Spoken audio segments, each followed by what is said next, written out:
Hello guys, good morning. This is Morning Talk with Falakemi. How are you doing? So today let's quickly talk about Batholins cysts. But before then, let's quickly do a little anatomy of the Batholins gland.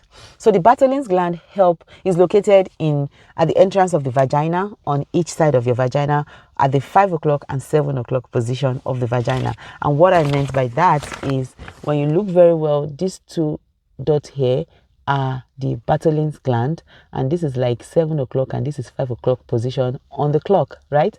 So the function of the Batholins gland is to help secrete mucus into the vagina to keep it constantly lubricated, especially during sexual intercourse. Now, if you look very well, this Batholins gland has a tiny tube that helps to convey the mucus from the Batholins gland into the vagina, and this is called the vestibular tube. Now, this tube is constantly open to make sure that the fluid is coming out from the vagina, from the Batholins gland into the vagina. Once these tubes are blocked, the Batholins cyst continues to secrete the fluids anyways, but it will continue to collect like this. If you can look very well, you'll see this is a normal gland and this is an infected, or this is a lump. This is like a lump. So that portion of the Batholins gland will swell up because there's a blockage. There's a backing up of the fluid. Naturally, this would drain out on its own with natural remedy like warm compress, doing warm seat baths, and then with good personal hygiene, this will naturally open up again. It's just like you having pimples. When your sebaceous gland is blocked and you develop that pimple, if you leave it after a while, it will get swollen, it will pop out, and then it will drain out. That is exactly how it is too with the Batholins cyst in the vagina.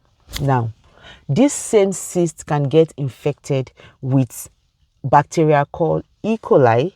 Also, you can contaminate it with sexually transmitted disease like gonorrhea or chlamydia. Once this Batholins cyst is infected, the symptoms changes. Before it's infected, the symptoms will be a lump.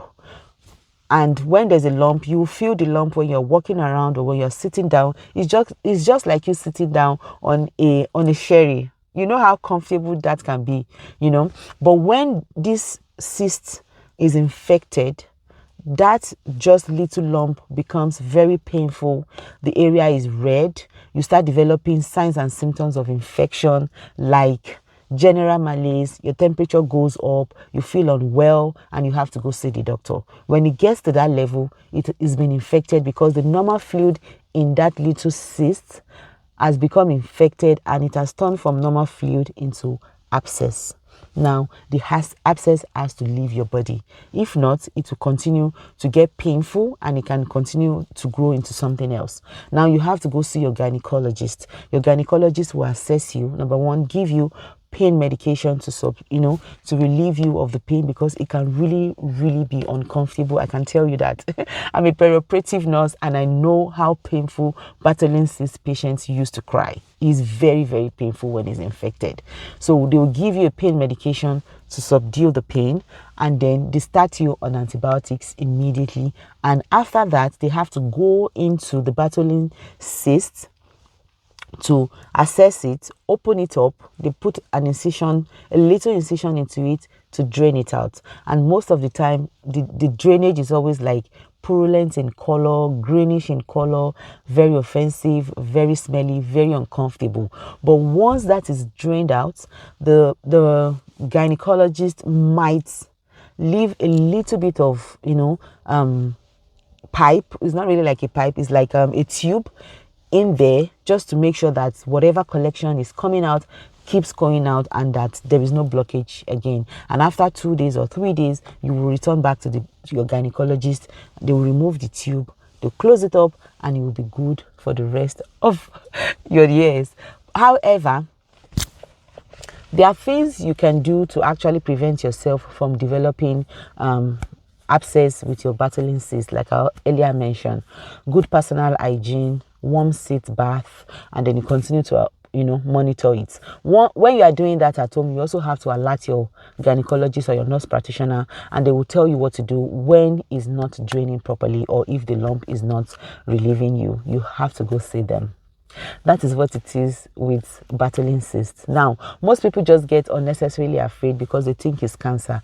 No, it's not cancer. That's why we have to always educate ourselves, and that's why you have to go see your doctor. You can't just assume something is right or something is not right. You can't just assume. Even your doctor can assume. They have to assess you. Sometimes they take biopsy, they sample it if it's way beyond what they thought when you present yourself to the hospital. Because this particular friend of mine that I spoke to on the phone, she was so worried. She thought it was cancer, but it wasn't cancer. It was just Batholins cysts. And I know a lot of people might be out there suffering from the same signs and symptoms, but they refuse to go to the hospital. For all you care, it might just be Batholins cyst. Just a little procedure called marsupialization. And marsupialization is just going in there, opening up the abscess, drain it, and you are good to go. Don't forget, we always say on this platform, whenever you feel unease or you feel any signs and symptoms that is not really what you naturally feel, you have to speak up. You have to present yourself to the hospital. Do not assume.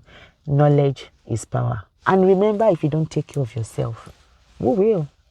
Thank you for joining us today on Money Talk with Falakemi. I love you. Don't forget to share our videos, like our videos, and remember to click the notification button for more video prompts. Have a good day.